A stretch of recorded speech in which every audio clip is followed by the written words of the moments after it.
Isang truck na may kargang mga baboy ang naaksidente sa South Luzon Expressway. Nagpakalat-kalat tuloy ang mga baboy sa highway. Nakatutok doon live si Cedric Castillo. Cedric? Yes, Mel, mabuti na lamang daw at very light pa ang daloy ng trapiko sa bahaging ito ng Bicutan northbound dito sa may SLEX. Kanina nang tumagilid ng isang truck at nakawala nga mula rito ang mga baboy na i-deliver sana papunta sa may Cainta. At hindi pa man, Mel, nakakarating sa pagdadalhang Catayan, duguan na ang ilan sa mga baboy na ito. Tila stress pa nga ang nang may balik mula sa likod ng isang elf truck sa may Bicutan exit ng South Luzon Expressway. Naaksidente kasi ang truck pasado alas 4 kaninang hapon sa northbound ng SLEX at ayon sa driver ng truck, galing silang Batangas at i-deliver sana ang mga baboy sa Cainta, Rizal.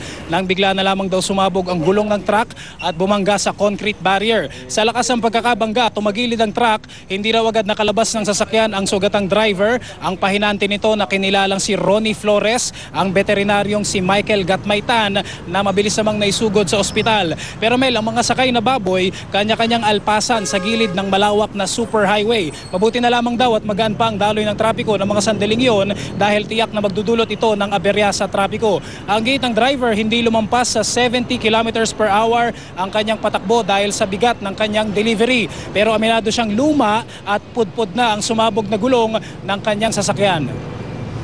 Bigla na lang siyang sumabog yung gulong ko sa kaliwang bahagi. Tapos doon nag-umpisa nung paggewang-gewang nung sasakyan ko. Kung hindi ko napansin yung nasa gawing kanan ko na kotse, yun sanang mababangga ko. Sumadsad yung gulong ko sa harapan yung sa may gutter. Kaya yun, bumangga sa barrier po. Sigurado yan, magkukos ng heavy traffic yan sa expressway. Normal pa kanina yung konti pa lang yung sasakyan. So, naman agad, na-clear naman agad ng mga taga-skyway. Nahuli naman agad yung mga baboy at naisakay sa mga sasakyan. Doon sa gulong, pagka ganyang medyo luma na at alam naman natin mabibigat yung pangarga natin sa mga, lalo na yung mga biyahe na malayo, medyo palitan na natin. Huwag na nating ilagay sa alanganin yung mga natin. Mel, naharap sa reklamong reckless imprudence resulting in damage to property ang driver na truck at kani-kanina lamang inilipat na rin ang mga baboy sa isa pang sasakyan para ma-deliver na diretso sa Cainta. Mel? Maraming salamat sa iyo, Cedric Castillo. Tinanggap na ni Supreme Court Acting Chief Justice Antonio Carpio pati na ni Justice Secretary Laila De Lima ang rekomendasyong na mapabilang sila sa mga pagpipilian para magiging susunod na punong maestrado Chief Justice ng kataas-taasang hukuman. Nakatutok si Lia Manyala at Castillo. Sa isang sulat na ipinadala ni Supreme Court Acting Chief Justice Antonio Carpio sa Judicial and Bar Council o JBC kanina, sinabi niyang isang karangalang tanggapin ang nominasyon para maging susunod na punong mahistrado. Si Carpio ang pinaka-senior sa 5 senior associate justices ng Korte at otomatikong na-appoint para palitan ang napatalsik na si dating Chief Justice Renato Corona. Nauna nang nagpahaging nitong nakaraang Biyernes si Carpio na hindi siya uurong sa hamon. I will not turn down any challenge. Bukod kay Carpio, nauna nang tinanggap ng 2 Supreme Court Justices ang kanilang nominasyon, sina Associate Justices Roberto Abad at Arturo Brion. Tinanggap din ni Solicitor General Francis Hardileza at Justice Secretary Laila De Lima ang nominasyon.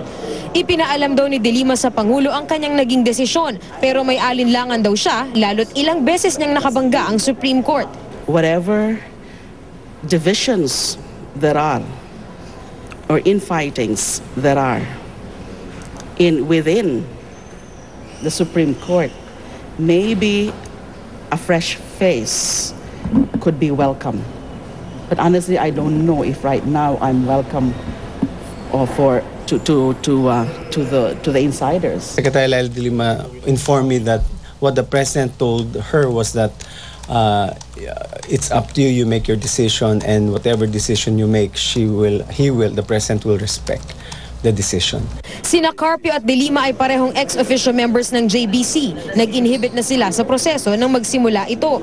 Si BIR Commissioner Kim Henares na nauna na ring na-nominate, tinanggihan na ang nominasyon.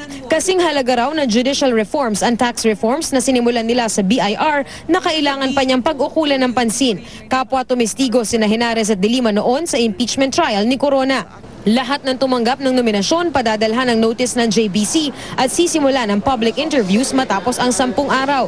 Bukod sa public interviews, may psychological at psychiatric tests din. Sisilipin din ng JBC ang SALN, foreign at local bank accounts nila. I think the question in terms of criteria should be looked at in the context of what are the needs of the judiciary today. Pagkatapos ng serye ng public interviews, magsusumite na ng shortlist ang JBC sa Pangulo. May hanggang August 27 ang Pangulo para piliin ang kapalit ni Corona. Lia Manyalak del Castillo, nakatuto, 24 oras.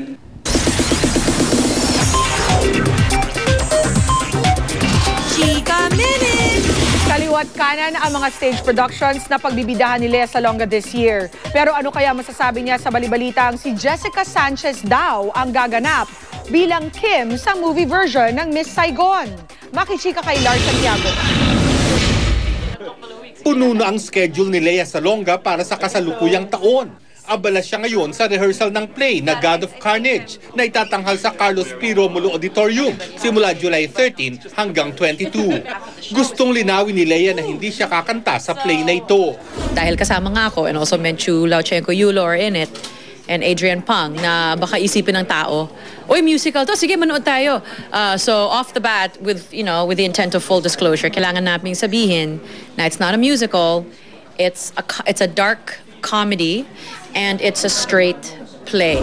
Pagkatapos nito ay lilipad naman si Lea sa San Diego, California para gawin ang musical na Allegiance sa September at October bago siya pumunta sa Singapore para doon naman gawin ang God of Carnage. Dahil dito, malabo nang makatanggap ng ibang proyekto ang international star. I'm booked solid for 2012. It's like, don't even ask me to do anything because it's like, I'm gonna have to say no right away. But how about 2013? It's getting booked already also. I get booked about a year in advance now. Nagbigay rin ng opinyon si Lea sa kumakalat na balitang magkakaroon ng movie version ang Miss Saigon at ang gaganap sa role na Kim na pinasikat ni Lea sa Broadway ay ang American Idol runner-up na si Jessica Sanchez.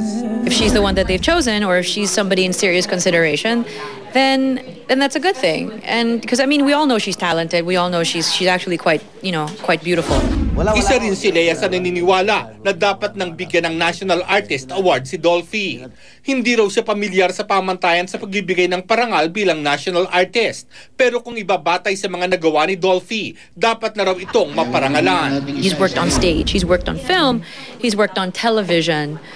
And it's not just comedy. He's done some stuff that's been quite serious. So I mean, given what he's done and how he has contributed to the film industry in this country and everything that he's done, certainly he's more than deserving of the National Artist Award.